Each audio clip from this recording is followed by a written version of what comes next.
When Elvis read that letter mid-concert, the entire 15,000-seat arena fell silent and burst into tears.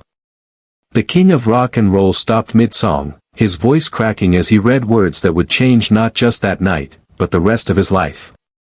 But how did a simple piece of paper handed to him by a grieving mother create one of the most powerful moments in music history? Let me take you back to that unforgettable night and show you the man behind the legend, the Elvis who chose compassion over showmanship, humanity over performance. It was July 19, 1977, just weeks before Elvis would leave us forever. The Civic Center in Omaha, Nebraska was electric with anticipation.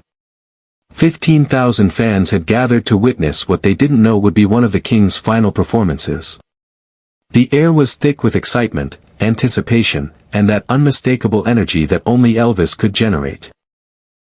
Elvis walked onto that stage wearing his iconic white jumpsuit, the one with the golden eagles that caught the spotlight like wings. His presence filled every corner of that arena. At 42, he still commanded a room like no other performer on earth. The crowd erupted in a roar that seemed to shake the very foundations of the building. He opened with "C.C. Rider," his voice as powerful as ever, that familiar growl that had captivated audiences for over 2 decades. The crowd swayed, sang along, lost themselves in the magic that was Elvis Presley live. Everything seemed perfect, another typical night of Elvis doing what he did best, making people forget their troubles and feel alive. But in the third row, something else was happening. Something that would soon change everything. Elvis had just finished "Burning Love" when he noticed her, but what happened next would leave everyone speechless.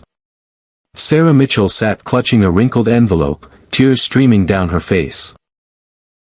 She wasn't screaming like the other fans. She wasn't reaching for Elvis or calling his name. She was just there. Broken.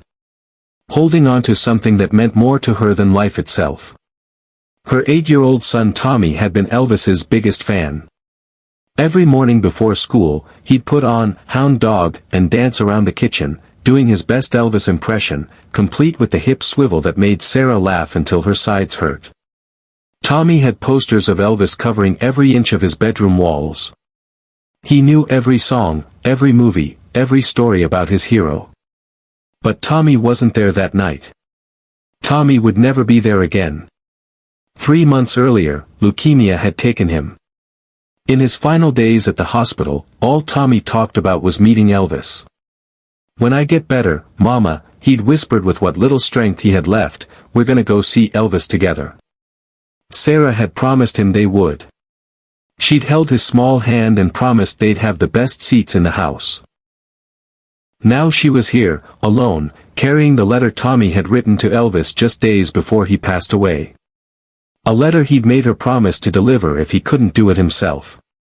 Elvis was in the middle of "Love Me Tender" when he noticed her again. Something about the way she sat, the way she held that envelope like it contained her entire world, made him pause. He'd seen thousands of fans over the years, but this woman's grief was different. It was raw, visible, heartbreaking. He gestured to his security team, pointing toward Sarah. The confused guards looked at each other. Elvis rarely interacted directly with audience members during performances. But Elvis's expression left no room for discussion. Then Elvis did something that shocked everyone in that arena. He stopped singing mid-verse and walked directly into the crowd. The music stopped. The band looked confused. 15,000 people held their breath as Elvis Presley, the king of rock and roll, stepped down from his stage and walked directly to Sarah Mitchell in the third row. "Ma'am," he said gently, kneeling beside her seat, "I can see you have something for me." Sarah's hands trembled as she held out the envelope. It's from my son," she managed to whisper. "He wanted you to have this." Elvis took the letter with the reverence of someone handling something sacred. He could see the name, Tommy Mitchell, age 8, written in crayon on the front. His experienced eyes that had seen so much in his career, immediately understood the weight of this moment. "Would you like me to read it now?" he asked softly. Sarah nodded, unable to speak. Elvis stood, still holding the letter, and walked back toward the stage. But instead of climbing back up, he remained on the arena floor, at eye level with his audience. The spotlight followed him, creating an intimate circle of light in that vast space. He opened the envelope carefully, as if it might break. Inside was a single sheet of paper covered in a child's handwriting, with stick figure drawings of Elvis in his jumpsuit scattered around the margins.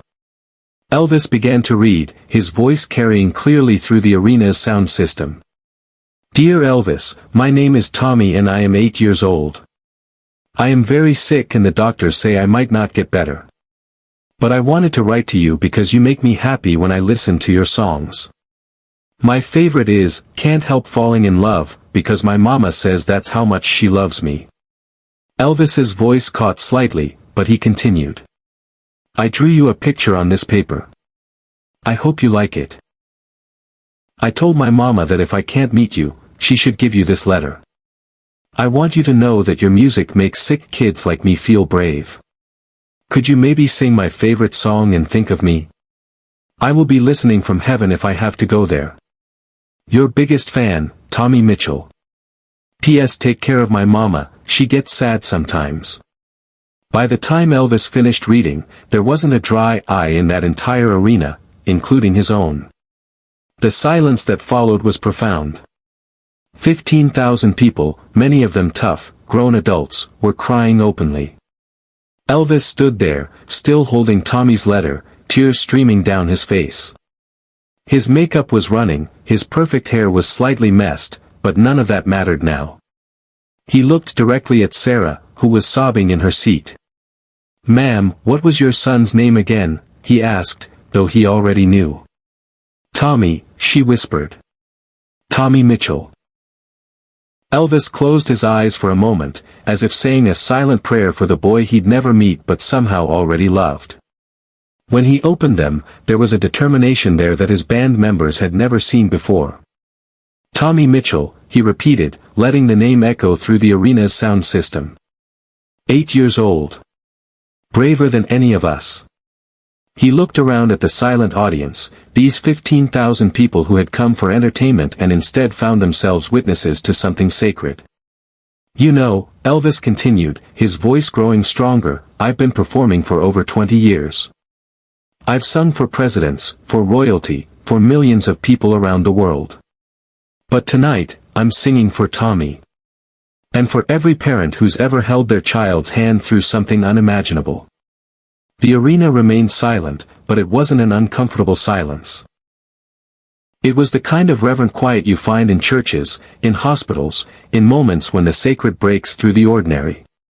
Elvis walked to the center of the arena floor, still holding Tommy's letter like a prayer book.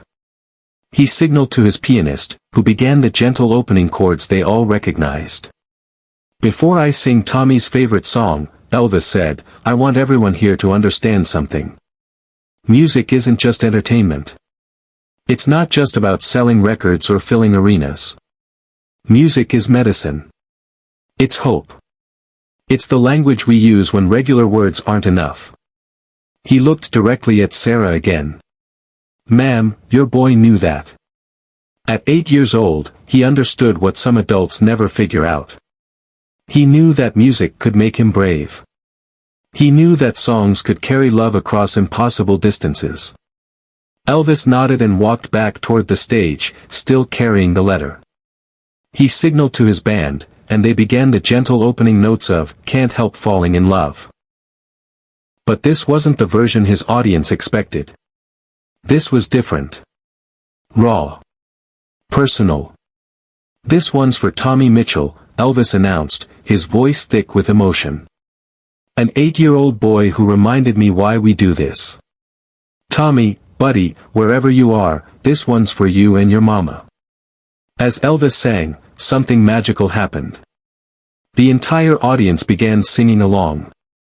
Not the usual concert sing-along, but something deeper. It was as if 15,000 people had become one voice, carrying Tommy's spirit through that arena. Sarah wasn't just listening, she was experiencing her son's presence in every note, every word. She could almost see Tommy there beside her, dancing and singing along like he used to in their kitchen. When the song ended, Elvis walked back to Sarah. He carefully folded Tommy's letter and placed it in his jumpsuit pocket, right over his heart. "Ma'am," he said, "I'm keeping this with me. And I want you to know, Tommy was right. Your love for him, it shows. And he's still with you. I can see him in your eyes." He then did something unprecedented. He took off one of his scarves, not just any scarf, but the one he'd worn during his '68 comeback special, one of his most prized possessions, and gently placed it in Sarah's hands. "This was with me during one of the most important nights of my career," he said. "But tonight became more important. Keep this, and remember that Tommy's love lives on in your heart and in the hearts of everyone who heard his story tonight." Subscribe now and leave a comment, because what happened after this moment changed Elvis forever, and you need to see how this one letter transformed the king of rock and roll. The concert continued, but it was different now. Elvis performed with a passion and vulnerability that his band had never seen before. Every song felt personal, every note carried the weight of Tommy's story. The audience wasn't just watching a performance, they were witnessing a transformation. After the show, word spread quickly about what had happened. The story of Tommy Mitchell and his letter to Elvis began appearing in newspapers across the country. But more importantly, it marked a turning point in how Elvis approached his performances. In the weeks that followed, the final weeks of his life, Elvis began dedicating songs to sick children and grieving families. He started a foundation to help families dealing with childhood illness. He would often be seen reading Tommy's letter before going on stage, keeping it with him always, just as he'd promised Sarah. The letter itself became something of a legend. Elvis never performed "Can't Help Falling in Love" again without thinking of Tommy. His band members later said they could see him touch his chest, right where he kept the letter, before singing that song. But here's the incredible part that nobody knew until years later, the part that will give you chills. After Elvis passed away just 3 weeks later, his estate was being organized. Among his most precious possessions, right there with his gold records and family photos, was Tommy's letter. It was worn from being handled so much, the corners soft from Elvis reading and rereading it. But that wasn't all they found. Hidden in his personal vault was a folder labeled "Tommy's Friends." Inside were letters from dozens of other sick children, all inspired by the story of Tommy Mitchell. Elvis had personally responded to every single letter. One letter, from a 9-year-old girl named Lucy in a Boston Children's Hospital, read, "Dear Elvis, I heard about Tommy. Could you sing 'Love Me Tender' for me too? I'm not scared anymore because Tommy showed me that even if I have to go to heaven, the music stays with people who love us." Elvis had written back, "Dear Lucy, Tommy was right. The music stays forever. And so does love."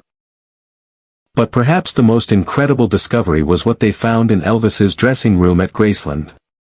In his private dressing room, they found a small frame on his vanity table. Inside was Tommy's original letter, preserved under glass, with a small inscription Elvis had added. "Tommy Mitchell, age 8.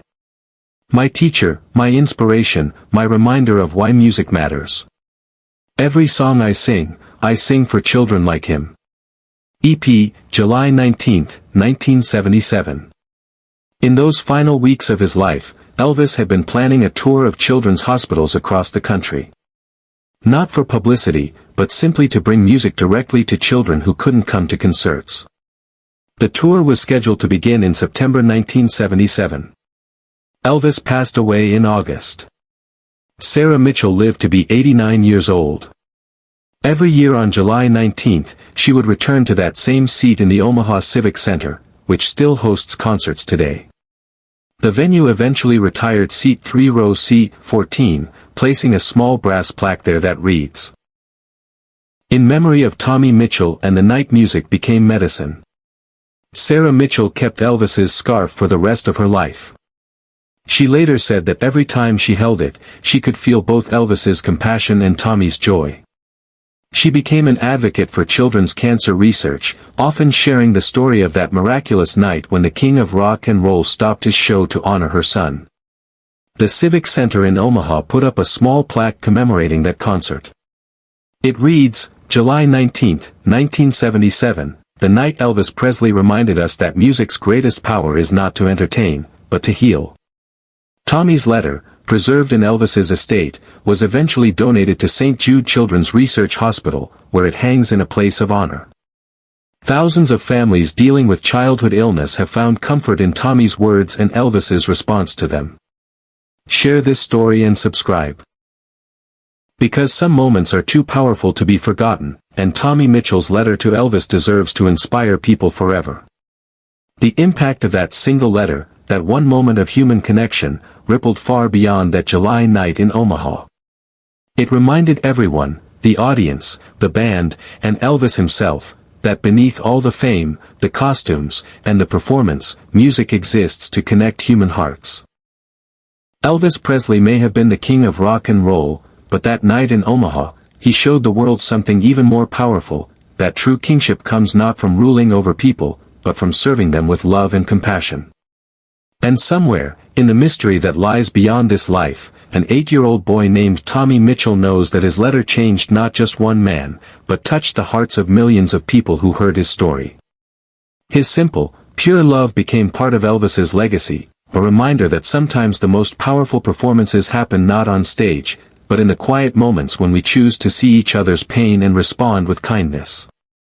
That's the real magic of music, and that's the real magic of Elvis Presley.